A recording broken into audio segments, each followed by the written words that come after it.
Allir þættir samstæðvarinnar eru fáanlegir á öllum helstu hlaðvarpsveitum.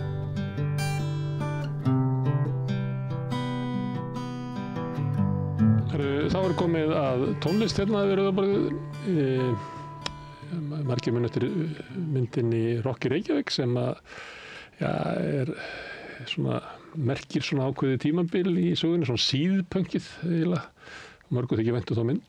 Í lok aldarinnar kom síðan mynd sem ég veit ekki hvað það margir mun eftir sem hét Pop í Reykjavík. Það var svona, alltaf hafi ekki verið tímabil svona hápunktur, hvað var að kalla, krúttkynslóðarinnar.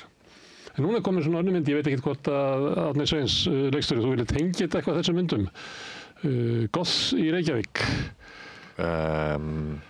Ekki beint sko, en þetta samt alveg áhugaverður punktur hjá þér því að titillinn eiginlega neyðir mann til þess að tengja þennan milli sko. Já. En á móti kemur kannski að allar þessar myndir kannski fjalla er að fanga einhverja stemningu. Þetta eitthvað snapshot af einhverju tímabili. Ég meina Pop í Reykjavík fangar rosa svona víða skírskotun, en svona, kannski það sem stendur upp úr þar það sem verður síðan sykamálakynslóðin eða einhvern veginn svona punk. Já, í Rock í Reykjavík. Í Rock í Reykjavík, sko. Pop í Reykjavík held ég hafi eiginlega miklu meira verið snúið svona núna ætlum við að meika það. Þetta var svona meik. Þetta var svona meik. Ensími og botlaði og já. Ég gerði hins vegar... Hvað heitir það fyrirbrigði? Er það svona gáfumannabopp? Þetta var eitthvað svona indie rock eða eitthvað, ég veit ekki. En hérna með okkur líka Laufey Soffía sem hvað heitir ekki leikari í heimildamynd, söngkona í Kælan mikla. Já. Gothari þá líklega? Já, kemur bara fram sem hún sjálf. Já. Þú ert gothari? Jú, má segja það. Já. Og þetta er þá skráning á einhverju senu sem er í Reykjavík eða á Íslandi? Já. Þú ert frá Selfossi? Ég er alveg líka frá Reykjavík. Já. Sem er goth. Já, ég veit ekki, hvað myndir þú segja? Þið svona, eru kannski svona þau sem geta svona helst merkt sig með goth-stimplinum?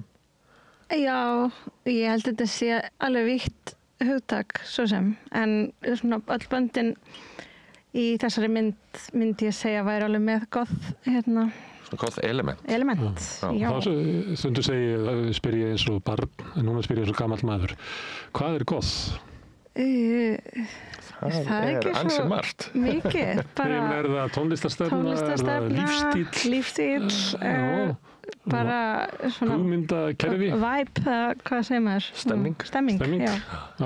Frá margt séða stemning. Hvað er það að lýsa því? Hvað er goth? Svona drungakennt, eða ekki? Maður segir það, drungakent, romantíst. Dularfullt, creepy. Veröld næturinnar. Já, ég meina... Hvað lögumál dagsins skildi ekki? Þetta svona kemst fyrst svona í upp á yfirborðið svona kannski kringum upp á 80 varðandi eins og Cure. The Cure, hún einhvern veginn og er poppand en færi hana goth stimpil á sig einhvern veginn. Þannig að þetta er alveg þaðan og ég veit ekki... Svo er það eitthvað sem er svolítið svona smart sko, svo er þetta orðið svona næstu eins og kommersial hjá Marilyn Manson og svona, ekki? Myndi hann flokkast með, er þetta ekki svolítið verið að spila inn á þetta sem svona svolítið svona tískufyrirbrigði eitthvað? Jú, eins og allt svona verður. Ég er að spyrja það, er þetta ekki svona misfínt þarna inni, sko, sumt? Já, ég meina þú getur örugglega gengið inn í einhverja svona rockbúðir í dag og keypt bara goth-gallan, sko. Já. En goth er líka alls konar, það eru cybergoth og hinir goth og þessi goth og þannig að þetta er náttúrulega bara einhver leikur á orðum, sko. En okkur fannst það bara flottur hattur fyrir þetta gengi og líka át af því að kannski, og það sem svona kemur fram í myndinni er að það sem er svona merkilegt við kannski þetta line-up er að kynjahlutfallið er eiginlega alveg á haus með við venjulega. Það er 14:3 kvennum í vil. Þannig að núna þegar goth er gamalt, nokkra áratug gamalt fyrirbrigði, ekki? Og eins og margt í menningun okkar þá endur fæðast hlutir aftur og aftur. Þannig að nú er goth að endurfæðast sem kona. Laufey, back to you. Ég vil ekki eitthvað staðfesta það en jú, kannski í þessari mynd þá má alveg horfa á það svoleiðis. Þetta gerðist svona í kjölfarið á viðburði sem var á Íslandi. Já, og bæði viðburði og kannski svona pínu stemningu. Já, það var búin að vera eitthvað mjög karllæg stemming í samfélaginu og það var einhver viðburður sem var sem sagt einungis með karlmenn í line-upi af svona 50 manns og Já, og var kynnt svona sem rjómin úr íslenska rockinu og það voru bara gaurar. Já, og Hvenær var þetta fyrir? Þetta var þarna 2022. Já, er það ekki? Sumarið. Rámar aðeins í umræðin hvaða viðburður var þetta? Það má alveg segja það. Já, það kemur fram í myndinni, ég er bara búin að steingleyma þetta. Þetta hét Rock í Reykjavík. Þetta hét Rock í Reykjavík, en áttu að vera haldið í Hafnarfirði, Kaplakrika. Já, og bara kallar. Bara kallar. Já, það var svona mikil Facebook umræða og þá kom einmitt fram einhverju svona hlutir eins og það væri engar kvenhljómsveitir á Íslandi sem spiluðu rock og að Mammút væru hætt að spila og Kælan Mikla spilaði ekki rock og ég svona eitthvað fyndið. Og við vorum náttúrulega búin að vera á leiðinni við og Mammút að halda svona stórtónleika alveg í einhver ár, sko. Vorum búin að vera alltaf að bíða eftir svona gullna mómentinu og þetta einhvern veginn kveikti í okkur eitthvað svona, ok, núna er tíminn, nú gerum við þetta. Og af hverju þá ekki að fá bara til þessu okkur mjög svona hávar kvenhlutfalls hljómsveitir. Já, svona aðeins að bæta í. Já, bara til að, þú veist, sína fram á bara, það var fullt af konum á Íslandi að gera tónlist, sko. En voru það hljómsveitir sem að voru þá, já, svona á líkum slóðum og þið eða? Já, þetta er allt. Vildi það þannig til að þetta var svona?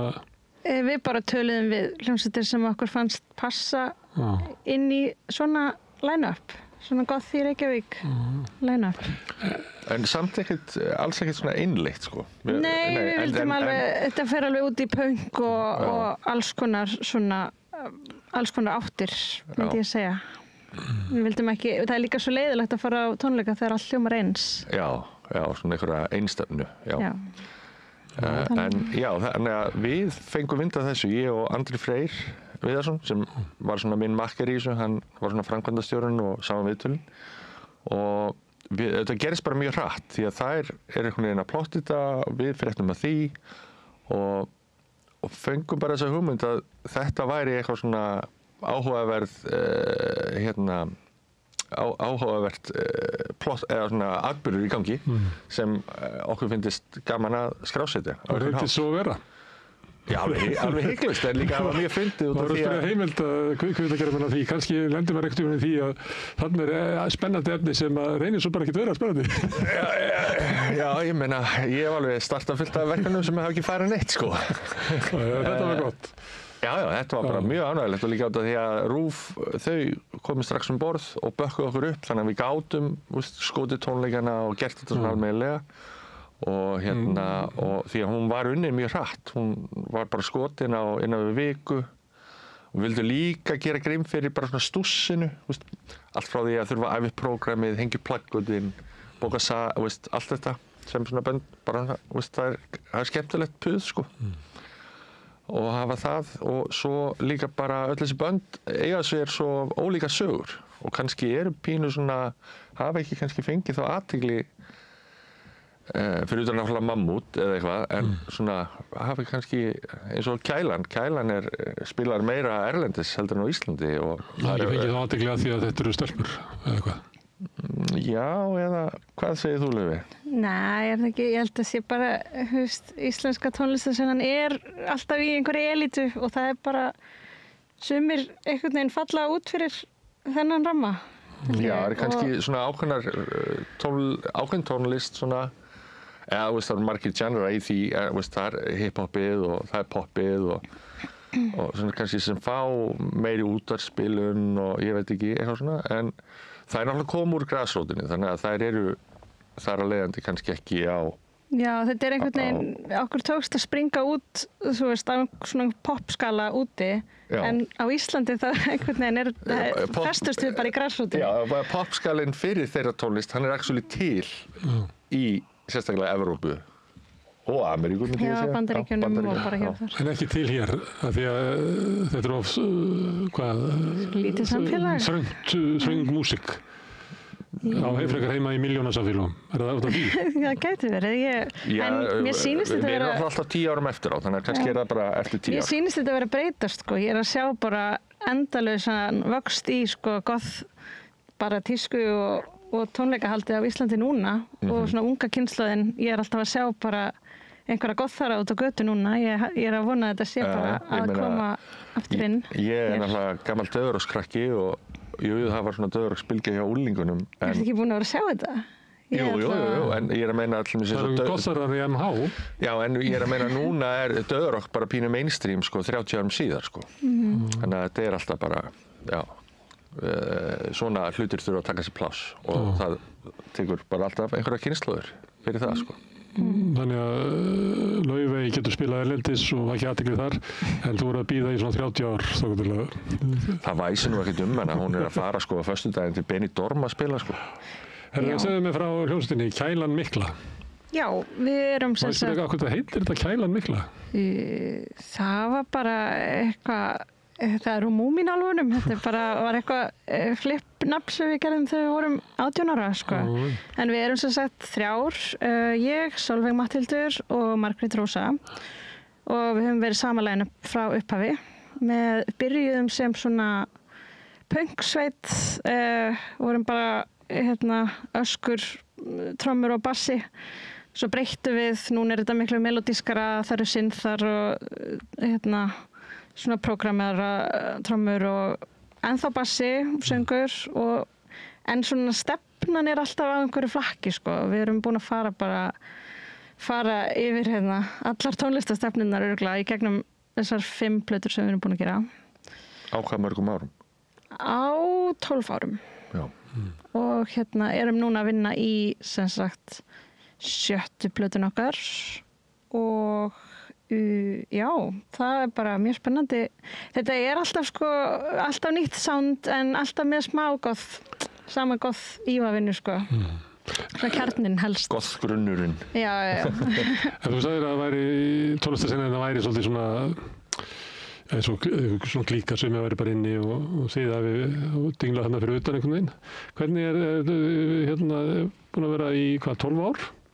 Hvernig hefur ykkur tekist það að vera að búa til músík í 12 ár án þess að svona beint, það er ekki sem að hefur sko borið ykkur á öxlum sér, ekki sem hefur hjálpað ykkur. Ég bara velta með hvar það að spila, hvernig komið út, hvernig náið að því að þið ekki athygli erlendis. Það hjálpaði okkur mjög mikið þegar Robert Smith úr Cure uppgötaði okkur og hann bókaði okkur alveg 3 tónleika með The Cure og öðrum svona stærri böndum og það alveg opnaði mjög stóra dyr fyrir okkur og svo erum við bara með mjög gott bókunarfyrirtæki úti og Já, sem þið náttúrulega hefðu kannski ekki fengið nema út af þessar athygli og þannig að þetta er svona keðjuverkun. Þetta er eitthvað svona keðjuverkun, já, og við erum bara búin að vera mjög happy, boltinn er búin að rúlla mjög þægilega fyrir okkur erlendis á meðan að þetta er alltaf svolítið svona maður er svolítið að vinna fyrir sjálfum sér á Íslandi meira DIY alltaf hér en það er líka bara ógeðslega gaman og þessir tónleikar sem við gerðum með Mammút það var algjört svona DIY við bara þið gerðuð allt gerðum þetta bara saman Sömuleyti, einhver leyti fjallar sko Rocky Reykjavík, hérna fyrsta myndin þetta að fólk er að búa sér til eiginlega senuna á leiðinni ég held, er það ekki þarna í myndinni sem að setningin er sögð þarna það er ekki máli hvað þú getur heldur hvað þú gerir. Jú, það er. Og það er svolítið hana, þannig að þið hafið þurft að búa eiginlega til ykkar hérna, en meðan að erlendis að þá voruð þið uppkvötaðar.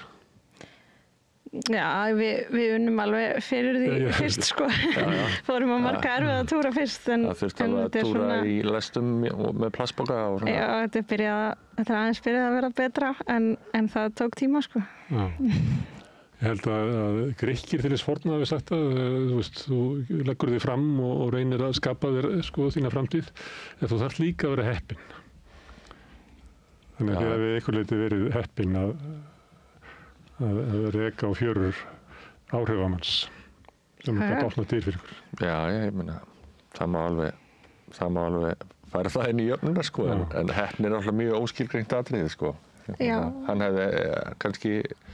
Hann hefði ekki séð þar eða hefði ekki sko lagt sér fram áður. Hlusta á þær en það reyndist vera með góða tónlist, þannig að, já. Það þýr ekki hanga á kaffibannum og býða eftir að vera uppgötaður. Það er víst, ekki. Hörðu, hvaða aðra hljómsveitir eru í myndinni? Það er hljómsveitirnar Gróa, Börn og Mammút og já, og þetta eru líka bara svona, veist, Gróa er hvað, svona yngsta bandið? Já, þær eru... Já, kannski yngsta bandið, en samt búin að vera mjög duglegar. Mjög duglegar. Og alveg bara eru líka byrjaðar að springa út erlendis. Er alveg á flegi ferði núna, sko. Alltaf eitthvað að túra og vinna, sko. Og já, og svo eru Börn búin að vera náttúrulega alveg lengi, jafn lengi á við í senninni allavega. Já. Og en eru meira kannski aðeins svona hrárri, meira í punkinu. Já. Og já. Eru bara svolítið í grasrótinni. Og bara fíla það. Og svo er náttúrulega Mammút sem er aldursforsetinn sem var svona kannski svolítið eins og að halda upp á ammæli sitt eða eitthvað. Það var alltaf held ég 20 ára. Já, þetta var svona, Mammút var 20 ára og við vorum 10 ára. Já. Og við erum alveg svona vina hljómsveitir og vorum búin við ætluðum alltaf að hafa tónleika, sko við vissum það Kælan og Mammút. Yrðu að mætast. Yrðu að, já, gera eitthvað saman og svo einmitt fannst okkur bara fullkomið að fá Börn og Gróu í þetta af því það eru náttúrulega bara meistarar upp til hópa. Þannig að það fullkomnaði line-upið. Já. Þið byrjuðu eitthvað staðar nálægt punki og þróið svo yfir í eitthvað sem gæti kallast goth. Já. Hver er munurinn þarna? Þegar þú ert í punki, svo hreyfist eitthvað aðeins og komin í goth. Hver er eðlismunurinn þarna? Hver er munurinn? Þetta er náttúrulega bara svolítið svo tímalínan í sögu tónlistar. Nei, ég veit ekki. Já, mér finnst alveg aesthetíkin eiga, þú veist, eitthvað sameiginlegt í rauninni. Já, þetta sprettur einhvern veginn upp úr því sama, sko. Já. Sem er hvað? Bara eitthvað svona tregi og... drungi og slíkt sko. Kannski að punkið sé aðeins svona aggressívara og svo gothið aðeins romantískara en svona með sama kjarna. Poppið er náttúrulega einhver leiti meira og minna og rockið, svona sungið út úr úlingaherbergi fyrst maður stundum, svo textatir þannig. Jú, ég meina, þú getur meira þess að sagt sko að mikið af þessu early 60s poppi sé með gothað. Það er mikil angist í textunum, sérstaklega. Það er náttúrulega mikil angist í úlingaherberginu, sko. Já, það er tín angst, sko. Já. Þetta er náttúrulega, kemur allt bínu það. Þannig að punkið væri þá svona svolítið reitt herbergi. Á meðan að væri svona, þú segir að gothið sé blíðara, sko. Já. Já, meira kósí. Já, kannski að það er svona tregafyllra, myndi ég segja. Blúsara. Já. Það er gaman að fá svona landakort að þessu, sko. Já, þetta er náttúrulega bara, já, greiðlegar spekulasjónir, en ég held að þetta bara liggi mest hjá hlustandarum, sko. Það verður bara skilgreinandi að vera sjá með þig. Áður við tölum hvernig myndin er sýnd, þeir að fara til Benidorm. Heyrðu, já. Sem er ekki svona gothlegur staður, eða? Nei. Eða er það kannski orðið það? Ég var ungur og Benidorm bara fróðað, held ég. Já, það eru afkýmar eins og greinilega, nei, þetta er eitthvað geggjað gothafestival í Benidorm. Þannig að það er Chameleons verða, Clan of Cymox verða, þetta verður algjör gothveisla, sko. Og já, við erum að spila þar bara núna helgina. Og þetta er ekkert einstæmi, þetta er mjög vinsælt, einhver svona skemmtifferðarskip í Karabíska hafinu með eitthvað gothveislu eða döðurokksveislu. Það er líka, mér finnst sko að fólk á svona stöðum þar sem sólin skín, það elskar goth, af því það er eitthvað svona að leita í einhverja andstæðu. Þarf að leita aðeins í skuggan, sko. Já. Því að of mikil sól gerir þið náttúrulega bara klikkaðan. Já. Það getur verið minnað á netinu því að svo erfitt að horfa þegar í sól á skjáin. Getur líka verið það. En hérna heima, stundum verið að tala svona svona senur. Og það, ég veit ekki, þróaði svolítið út frá því að það bara fáir tónleikasalir. Það líka í leikhúsinu, það að vera að loka alls konar það sem var hægt að hafa svona hliðarsenur, bara kannski út af bara túrismannum og einhver svona uppgangi sem þarna, allt í einu allt húsnæður og svo dýrt, þannig að áður það sem að listafólk gat einhvern veginn komið sér fyrir einhvers staðar og búið sér til svona hliðarveruleika, svona counterculture einhvern. Að það er svona sem minna að þessu í dag heldur en það hefur eiginlega oft verið. Já, ég meina það er bara allir að tala það. Það er ekkert eins, það er bara staðreynd og það er svona að hafa alls konar staðir einhvern veginn sprottuð upp en því miður svona kannski líka horfið vegna ákalls þetta. Ég meina stærsta höggi fyrir Reykjavík sem tónlistarborgin Reykjavík var náttúrulega þegar NASA-salurinn var eyðilagður. Því að það var svo góð stærð. Og þetta, veist... Og það er ekki hægt að nota það núna? Nei, þetta er náttúrulega undir hóteli og veist, dýrt að leiða þetta? Já, þetta er náttúrulega bara einhver svona, í raun og veru einhver svona hálfgjör leikmynd af því sem það var. En já, þetta er pínu svona staðan, ég meina, þú getur væntanlega að vitna það. Hvað spilið þið? Hvar spilum við? Hér heima þá? Já, þegar Storti spurt. Þetta er orðið svolítið svona, við vorum ofta að spila á Gauknum sko, en hann er farinn núna. Farinn í hvað? Bara... Hundskjaft? Þessu var bara öllu breytt og það er ekkert það sem þetta var. Og svo er þetta, þú veist, það er allt bara eitthvað að loka, en við ákveðum að halda þessa tónleika í myndinni, í Gamla bíó. En það myndi ég segja er alveg svona spari. Það er ekki, maður getur ekki verið að halda tónleika í Gamla bíó hverja helgi, sko. Því það er svo dýrt að leigja það? Já, dýrt að leigja og maður þarf að leigja inn öll ljósakerfi og svona dót, sko. Og þetta er alveg ákveðið fyrirtæki að gera það. Og auglýsa mikið til þess að fylla svona stóra sal. Þetta er útgerð. Við fylltum þetta nú þarna á tónleikunum og það bara ótrúlegt, fannst mér. En gaman. Það var maður sem sagði mér að við haldið tónleika í Norðurljósunum í Hörpu, fulla sal, hann kom út bara núlli. Það var svo dýrt, sko, það þurfti að borga fyrir allt, sko. Það þurfti að borga fyrir að flytja flíl, kostar 60 skall. Og svo þannig það er ekki hægt að fá pening út úr því að halda. Nei, líka, ég meina, eins og Harpa er nú alveg frábært hús og allt það, það var náttúrulega líka, var mikil svona rauðningsáhrif frá henni og einhvern veginn að ætla að hún myndi einhvern veginn taka við sérstaklega einhvern svona grasrótarviðburðum sem er náttúrulega bara ekki málið og fyrir utan að hún frekar ítir undir svona eitthvað svona reunion minningatónleika og það sem eru 70 og flytja inn poppljónsti sem voru vinsalar 1980 og þar hendur göttunum. Þannig að hún ítir frekar undir eitthvað svoleiðis heldur en raunverulega svona virka tónlist. Það er búin að vera einhverju viðburðar núna samt þarna. Já, þau eru með eitthvað svona að reyna að vera með eitthvað svona grásrót en stemningin þar inni er bara eins og að vera í Kringlunni eða eitthvað. Það er fer voða illa við grásrótuna. Já, þú veist. Þannig að... Það er ekki gott að vera gott í Hörpu. Jú, örgulega, Það vantar allavega vöntun á svona minni og miðlungsstöðum sem að grásrótabönd geta komið fram á auðveldlega. Og það vantar bara meira af, þú veist, virku tónleikahaldi í Reykjavík.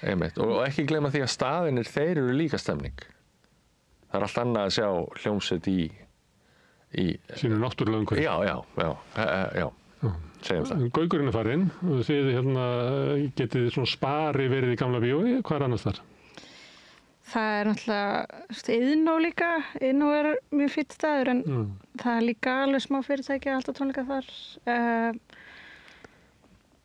Ég veit það ekki. Það er núna svolítið tónleikar búin að vera í smekkleysu undanfarið og það er endur alveg mjög fínn staður og ég vona að það kannski verði bara meira af því. En svo líka bara... Það er náttúrulega rosa þröngt eða ekki, það er bara hljómsveitin eiginlega bara... Jú, einmitt, en það er bara vöntun á þessu. Það er náttúrulega bara staði af öllum stærðum, en bara aðalega að það sé eitthvað svona flóra í þessum rýmum. Já, það nóg hljómsveitum, það bara upp á hvar geta þær verið.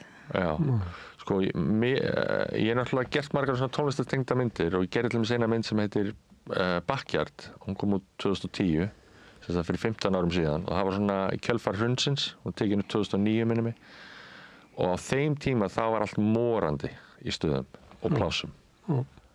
Það var svo mikil gróska. Og út af hún nefndi krútkynslóðina, ég held að sú mynd sé miklu meiri portrett af hápunkti krútkynslóðarinnar heldur en hitt sem það nefndi. En allavega, bara svona að segja mun að á þessum 15 árum þá hefur svona landslagið gjörbreyst. Það hérna í myndinni Popp í Reykjavík, þá kemur náttúrulega Björk fram og Guðskus, Bangang, Ensími, Móeiður, Aría, Kvarasi, Maus, botlega. Svona ef eitthvað vill vera að raða sig inn í kynslóðir. Akkurat. Manst þú eftir þessu? Já. Svo, já, við höfum unnið mjög mikið með Bangang við Kælunni, gerðum eina plötu með honum. Já, með Barða. Já, með Barða. Sem svona kameljón og getur unnið með öllum einhvern veginn, eða ekki? Já, hann er alveg góður vinnur okkar og samstagsmaður í tónlist, sko.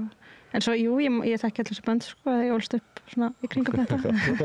Þetta var verið að spila þegar þú varst bara barn, eða? Já, barn og úlingur. Já.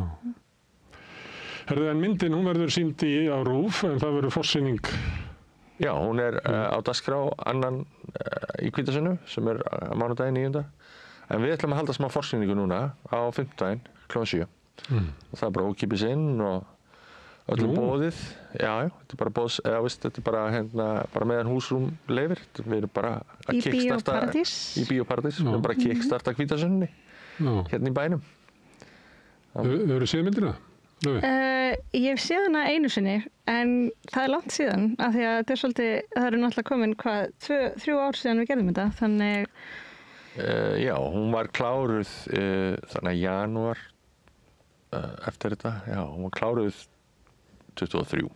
Já, þannig ég byrjun árs 23, bara hún kláruð og svo höfum við bara þurft að bíða.